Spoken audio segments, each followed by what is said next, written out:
1편, 2편에서는 통학 차량 운행 전에 확인해야 할 사항들을 체크했다면 지금부터는 탑승부터 하차까지 통학 차량 운행 중 안전관리에 대해 살펴보겠습니다.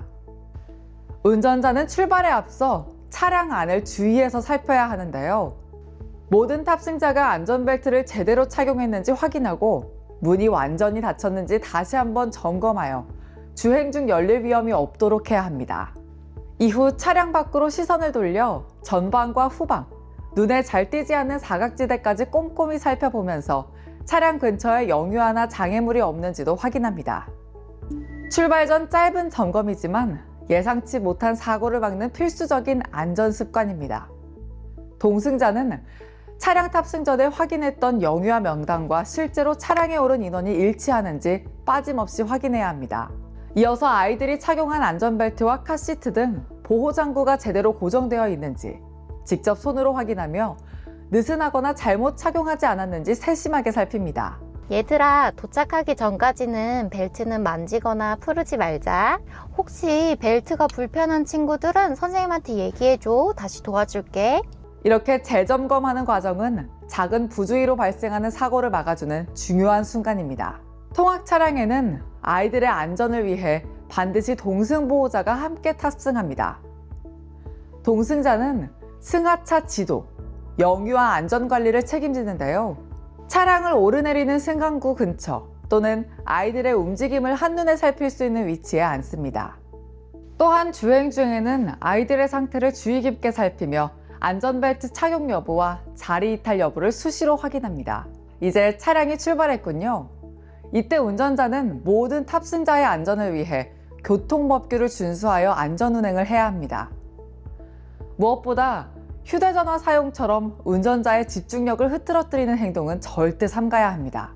주행 중에는 도로 상황에 집중하고 작은 위험 요소도 놓치지 않도록 항상 주의를 기울이는 것이 우리 아이들을 지키는 최선의 방법입니다. 아이들이 차 안에서 장난하고 흥분하다 보면 위험 상황이 발생할 가능성도 높아지겠죠.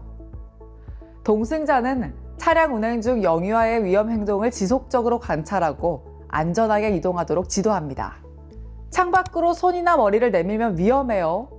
차가 움직이는 동안에는 벨트를 풀거나 만지지 말고 안전하게 가자 같은 내용으로 위험 행동을 즉시 멈추도록 하여 영유아의 안전을 확보합니다. 운행 중 혹시 모를 이상 상황이 발생하면 동승자는 즉시 운전자에게 알리고 안전한 장소에 정차 후 필요한 조치를 취합니다. 예를 들어, 기사님, 아이 한 명의 안전벨트가 고장인가 봐요. 안전한 곳에 잠시 정차해 주시면 다른 좌석으로 이동할게요 와 같이 알리고 안전한 장소에 정차 후 필요한 조치를 취합니다. 아이들이 하차할 때는 동승자가 먼저 하차하여 차량 주변 교통 상황을 확인해야 합니다. 이때 지나가는 차량이나 갑자기 접근하는 오토바이, 자전거 등이 없는지를 주의하여 확인한 뒤 안전이 확보된 상태에서 아이들에게 하차를 안내합니다. 아이들이 한 명씩 차에서 내려 안전한 위치로 이동할 때까지 곁에서 지켜보며 예상치 못한 위험이 일어나지 않도록 끝까지 주의를 기울입니다.